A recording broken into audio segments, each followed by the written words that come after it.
Welcome, Brilliant Minds. Today's video lesson for November 9th. Today we're going to be using all the work you've done for our GDCAP Islam Unit 3 from sources 1, 2, 3, and 4 in order to answer this investigative question. Before we get going on that objective, I want to make sure you guys have updated your agenda. So you should have already turned in your homework packet. You can go ahead and put a big smiley face here because there is no homework over the weekend and no school tomorrow on Friday. Today's shout out goes to one of my students in 5th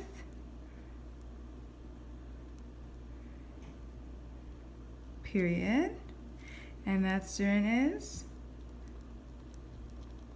Christopher Hernandez. Christopher is not only always working to advance his own learning, he's also a great team member, sharing his ideas, and he does some amazing drawings to illustrate his ideas as well. Nice work, Christopher.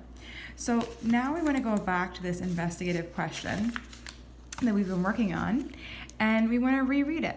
So we're trying to answer today, is the travel ban a reasonable order to protect the U.S. or is it an act of discrimination against Muslims? And we want to make sure we're thinking about, is it protecting or discriminating? Is it positive and negative? Should we support it or should we be against it? And we're going to try and make a claim about the travel ban and back it up with evidence from at least 2 of these 4 documents, making sure we're including text evidence from those 2 that we choose. Today's lesson, you're going to be turning all the way to this last page of the packet to read how we have to do that. So let's go ahead and read this together so we understand the task that we have to complete. You will write a persuasive letter to share your position and explain your position that the travel ban is either a necessary protection or an illegal discrimination. So we're going to underline persuasive letter. That's what we'll be writing. And we're going to be deciding whether it is a necessary protection or an illegal discrimination. Your letter will include at least 2 body paragraphs. You will include at least 2 pieces of evidence. That's going to be 2 quotes in a letter in your support of your claim. Your letter may be addressed to the California Attorney General Xavier Becerra. Okay, so this is who we're going to be addressing it to. Persuasive letter scoring. Your letter will be scored in the following: organization and purpose. How well did you state your claim, address your opposing claims, and maintain your claim with a logical progression of ideas from beginning to end? How well did your ideas logically flow from beginning to end using effective transitions? Elaboration and evidence. How well did you integrate relevant and specific information in the documents? How well did you elaborate your ideas? How well did you clearly state your ideas in your own words? Clearly state your ideas in your own words, using precise language that is appropriate for your audience and purpose. How well did you reference the sources you used by title or number? Reference the sources. Okay, so we want to make sure that we are organizing our claim. We want to make sure we're clearly saying things in our own words and make sure we're referencing the sources. The third thing is we're going to make sure we use conventions. How well did you follow the rules of grammar usage, punctuation, capitalization, and spelling? Okay, so these are the 3 things you're going to be evaluated on. And to do that, we're going to use a structure that you guys are pretty familiar with for the TIAC paragraph. So we'll be using a topic sentence for each paragraph. We'll be introducing evidence. We'll be giving that evidence. We'll be using some analysis. And then we'll be doing a conclusion sentence. And we're going to have 2 TIAC paragraphs, okay? So now that we know what we need to do, we can go ahead and turn to the next document you should have. You're going to want to keep this packet out because it's going to help you as we do our writing. So I'm going to make sure that I actually close up my binder and that I have my packet on the left hand of my desk and that I have the actual writing test itself on the right. So you're going to want to set your desk up like mine. Make sure that you have not only your name here, because you're going to be turning that into me today, but also you have your name on your writing test as well. This is going to count as your first summative, so it's 50% of your grade, and that's really important to make sure you do your very best work. The question we're trying to answer is right above. Is the travel ban a reasonable order to protect the U.S. or is it an act of discrimination against Muslims? And we're going to start by doing a tree map outline to help us plan our response to that question. So the first thing we need to do is we need to actually answer this question. So I'm going to help you with some basics of how you're going to start that. You're going to start with a tree map where you can write, I think the travel ban is. You can go ahead and finish that sentence, adding either that it's going to protect the U.S. or it's an act of discrimination. So you want to think about one of these two options. Which one do you think belongs here? Okay. Once you've made up your mind, you can then continue your tree map with two branches. One for each paragraph that we're going to plan. Okay? If at any point you need to pause the video to make sure you're putting in your own ideas, feel free to do that, and I'll suggest sometimes for you to pause to help you. The first thing we're going to do is we're going to think about whichever idea you chose, protect discrimination. You need to now go back and figure out which documents, which sources support that idea. So you're going to come back over here and figure out which documents did you check that match your idea. If you chose protect, which ones did you choose for protect? If you chose discriminate, which ones did you choose for discriminate? You want to make sure you have at least two documents to back up your idea.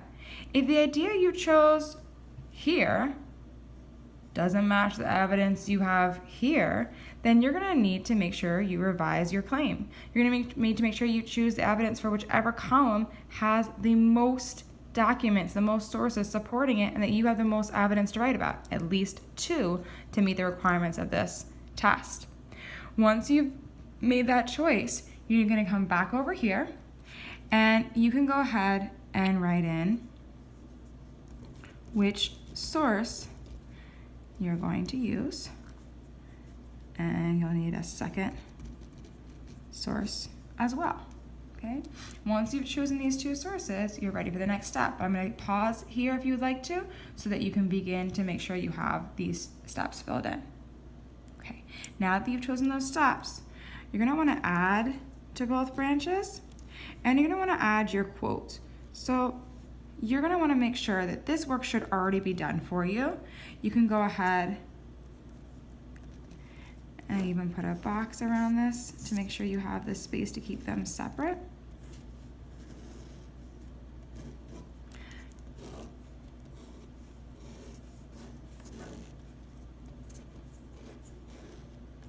But this work should already be done for you because you already recorded your quotes here.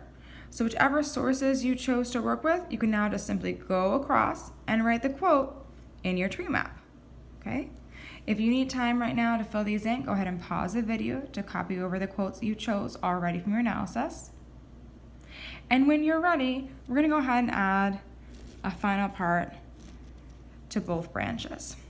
This is the part that you're going to add on today. You're going to need to add on explanation. Just like we practice in our Do Now, you are going to need to make sure that you explain how this quote proves the claim. So you're going to use this box right here to explain how this quote shows this claim. This explanation part is really important because it explains to your reader why your evidence is good evidence and why it proves this claim that you want to persuade them into thinking. You can go ahead and add another box for the second branch. And now you'll definitely want to pause the video to go ahead and add in the analysis of explaining either of these quotes. When you have completed your tree map, if you have any questions you want to check to make sure you did it correctly, you can raise your hand and Ms. Casey will come and give you a nice quick feedback to make sure you're ready before you move on. When you're ready to move on, you can go ahead and flip your page over and you'll see where you have space to write your two paragraphs. It says write two TIAC paragraphs using your tree map outline.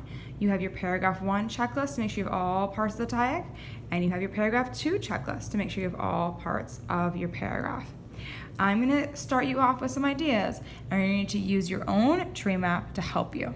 So the first thing is that it said that we have to use as a letter. So I'm going to start my letter with an address. So I'm going to say, Dear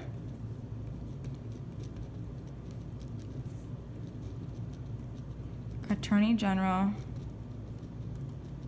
Xavier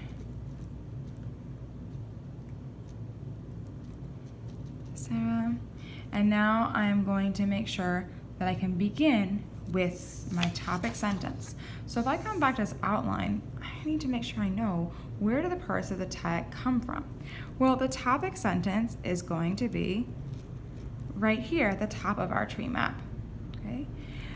These sources are how we introduce evidence. So this is our I. Okay? The quote is our E for evidence. The explanation of how the quote proves that is our A for analysis.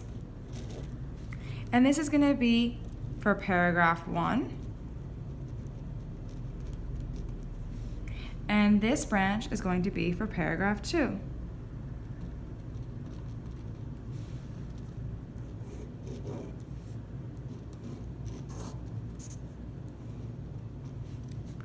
So now we know that we can work on the outline on this branch, the first branch for our first paragraph, and then come over here and do the second branch for our second paragraph. It's going to involve a little bit of flipping, but it's going to really help us to make sure we have all the necessary components to get the highest score that we want, either 3 or 4. Let's go back over and let's start with some sentence starters that might help you get off to a good start. So we can start with saying, I think that President Trump's travel ban is, and you want to leave yourself some space to say whether you think it is a necessary protection or if it is a discrimination. So I'll leave you that space here. And then we have that will basically be our T, okay? And then we want to make sure moving on to the introduction of evidence. So we'll say, as source blank states, so that's our I. And then we can go ahead and give our quote. And I'm going to give about maybe 3 lines for a quote. Some of you guys' quotes were pretty long, right? And that's our E for evidence. Make sure that you're pausing to make sure that you're writing in your own topic sentence, your own source, and your own evidence. And when you are ready to move on, you can then move on to the really most important step, which is your explanation. So you might start off by saying something like, this quote shows that the ban is because, so you want to make sure you're saying the ban is either a protection or discrimination, and then here you want to make sure you're giving that explanation to why it shows that, okay? And this is our really important A for analysis. Okay, you can go ahead and add a conclusion sentence after that. I'm going to give you guys time. I want you to pause to make sure you can add to that analysis and conclusion.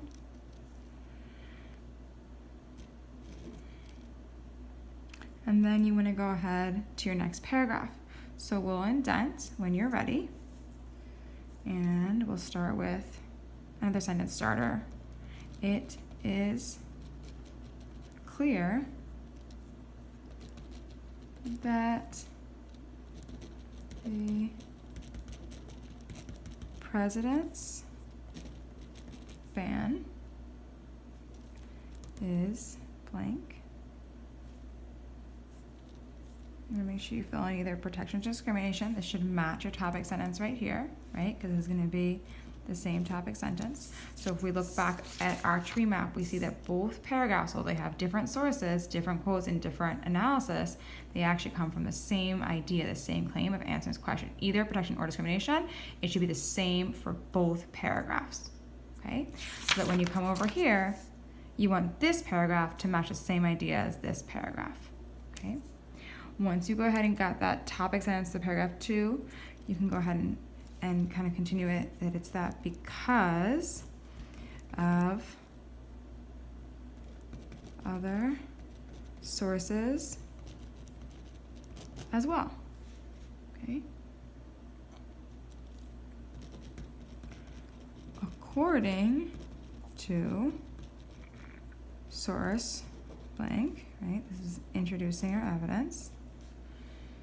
And now we want to put in that second quote from our second document, and I'm going to make sure you guys have enough space, right, to write in all that evidence you have from your quote.